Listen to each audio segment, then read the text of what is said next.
एक छोटे से गांव में एक लड़की रहती थी जिसका नाम राधिका था। राधिका का सपना था कि वह एक दिन बड़ी डॉक्टर बनेगी ताकि वह लोगों की मदद कर सके।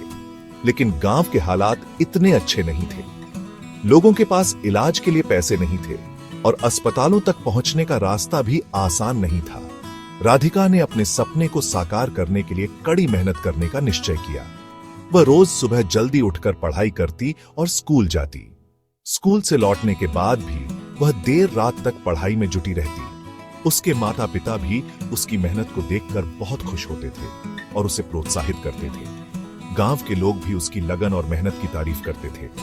राधिका ने अपने सपने को पूरा करने के लिए हर मुश्किल का सामना किया। उसने अपने गांव के बच्चों को भी पढ़ाई के महत्व के बारे में बताया और उन्हें प्रेरित किया। धीरे धीरे राधिका की मेहनत रंग लाई और उसने मेडिकल कॉलेज में दाखिला पा लिया। अब वह अपने गांव के लोगों की मदद करने के लिए एक कदम और करीब थी। राधिका ने अपने सपने को साकार करने के लिए दिन रात मेहनत की। वह अपने काम में इतनी डूबी रहती थी कि समय का भी ध्यान नहीं रहता था। लेकिन एक दिन उसकी आंखों में दर्द हुआ और उसे एहसास हुआ कि उसकी आंखें धीरे धीरे कमजोर हो रही हैं। यह उसके लिए एक बड़ा झटका था। वह डर गई क्योंकि उसकी आंखों का इलाज भी मुश्किल था। डॉक्टरों ने उसे बताया कि उसे अपनी आंखों का विशेष ध्यान रखना होगा और काम के बीच में आराम करना होगा। राधिका ने अपने स्वास्थ्य को प्राथमिकता देने का फैसला किया। उसने अपने काम के घंटे कम कर दिए और अपनी आंखों की देखभाल के लिए नियमित रूप से डॉक्टर से मिलना शुरू किया।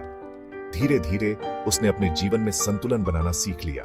राधिका ने हार मानने के बजाय एक छोटे से सरकारी अस्पताल में अपनी जांच करवाई। डॉक्टर ने उसे बताया कि उसकी आंखों में एक गंभीर समस्या है, लेकिन इलाज संभव था। राधिका ने अपनी उम्मीद नहीं खोई और इलाज शुरू किया।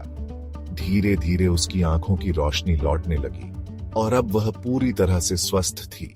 आज राधिका न सिर्फ एक डॉक्टर बन गई है, बल्कि वह दूसरों को भी उम्मीद देती है।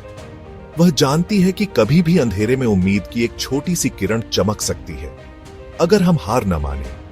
राधिका का सफर आसान नहीं था, लेकिन उसने कभी हार नहीं मानी। उसने हर मुश्किल का सामना किया और हर चुनौती को पार किया। उसकी मेहनत और समर्पण ने उसे इस मुकाम तक पहुंचाया है। वह अपने मरीजों के लिए एक प्रेरणा है और उनके जीवन में एक नई रोशनी लेकर आती है। राधिका का मानना है कि हर किसी के जीवन में एक समय आता है जब सब कुछ अंधकार में लगता है, लेकिन अगर हम उम्मीद का दामन थामे रहे तो हम उस अंधेरे से बाहर निकल सकते हैं। अगर आपको भी उम्मीद की एक किरण चाहिए तो रे ऑफ होप से जुड़े रहे। यह संगठन आपको हर मुश्किल घड़ी में सहारा देगा और आपको आगे बढ़ने की प्रेरणा देगा।